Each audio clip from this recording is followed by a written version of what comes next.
Hello friends, কেমন আছো সবাই? আশা করি ভালো আছো। আজকের রেসিপিটা হচ্ছে রসমালাই। তো রসমালাইয়ের এই রেসিপিটা যে প্রসেসে আমি বানাচ্ছি, এরকমভাবে যদি তোমরা বানাও তাহলে এরকমই সফট এবং তুলতুলে হবে। তো রসমালাই বানাতে কি কি লাগছে চলো দেখে নিই।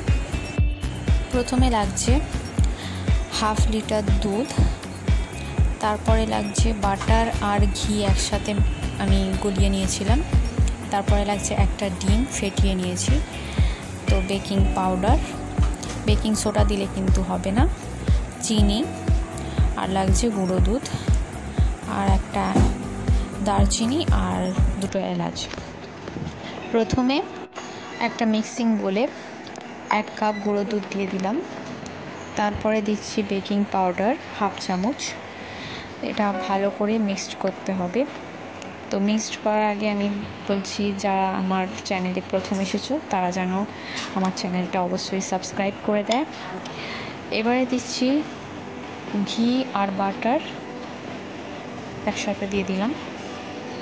এটা এবারে হাত দিয়ে ভালো করে মিক্সড করতে হবে, চেপে চেপে সব জায়গায় যেন লাগে। তারপরে ডিমটা দিয়ে দিলাম। দুধের মধ্যে ডিমটা দেওয়ার সময় একটু হাতে জড়িয়ে যাবে, আঠালো আঠালো মনে হবে, তো এতে ভয়ের কিছু নেই। এটা আবার 5 মিনিট পরে মাখতে মাখতে ঠিক হয়ে যাবে। তো এবার একটু ঢাকনা বন্ধ করে আমরা 5 মিনিটের জন্য রেখে দেবো। এবারে আমরা বানাবো মালাই। প্রথমে আমরা দুধটা দিয়ে দেবো। এই মিষ্টিটা বানাতে কিন্তু পুরো হাই হিটে করতে হবে, আঁচ কমানো বাড়ানো যাবে না, তাতে মিষ্টিটা শক্ত হয়ে যেতে পারে, ভেঙে যেতে পারে। আস্তে আস্তে নাড়িয়ে নাড়িয়ে দেখতে হবে। এবারে 2টো এলাচ আর দারচিনিটা দিয়ে দিলাম। তারপর আমি 4 চামচ চিনি দিলাম, চায়ের চামচের 4 চামচ চিনি। বেশি মিষ্টি হয়ে গেলে ভালো লাগে না রসমালাই, হালকা মিষ্টি ভালো লাগে। তো যে যেরকম মিষ্টি খাও সেরকমভাবে দিও, আমার হালকাই ভালো লাগে।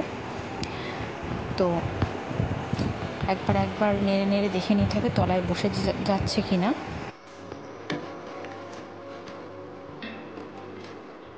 এবার আমি রসমালাইয়ের শেপটা দিয়ে নেবো। প্রথমে একটু হাতে ঘি মাখিয়ে নিয়েছি, মাখিয়ে তো শেপগুলো দেবো গোল গোল করে। গোলটা এমনভাবে করতে হবে যেন কোনো ফাটা দাগ না থাকে, ভালো করে মসৃণভাবে হাতের তালু দিয়ে ঘুরিয়ে ঘুরিয়ে এভাবে গোল করতে হবে। আমার সবকটাই রসমালাইয়ের শেপ দেওয়া হয়ে গিয়েছে। তো এবারে মালাইয়ের মধ্যে একটা একটা করে দিয়ে দেবো। খুবই আলতো হাতে দিতে হবে, একটার উপর একটা যেন না পড়ে যায়, তাহলে কিন্তু ভেঙে যাওয়ার চান্স থাকে। তো খুব সাবধানেই কাজটা করতে হবে। আমার সবকটাই রসমালাইয়ের শেপ দেওয়ার পরে তো এবারে চামচের সাহায্যে আলতো হাতেই উল্টে পাল্টে দিতে হবে, নাহলে কিন্তু চামচের কানা লেগে ভেঙে যাওয়ার চান্স থাকে। এটা কিন্তু পুরো হাই হিটেই করতে হবে, তো বাড়ানো কমানো যাবে না আঁচ, নাহলে শক্ত হয়ে যাবে আর চুপসে যাবে। যদি একটু ফুটে আসে দেখো, ফের ঢাকনা খুলে ফের ঢাকনা বন্ধ করতে হবে। এরকম 2 মিনিট করে করে করতে হবে। দেখেছো আমার রসমালাইগুলো কতটা ফুলে বড় হয়ে গিয়েছে, ডবল হয়ে গিয়েছে, কত সুন্দর সফট হয়েছে, দেখো দেখেই বুঝতে পারবে।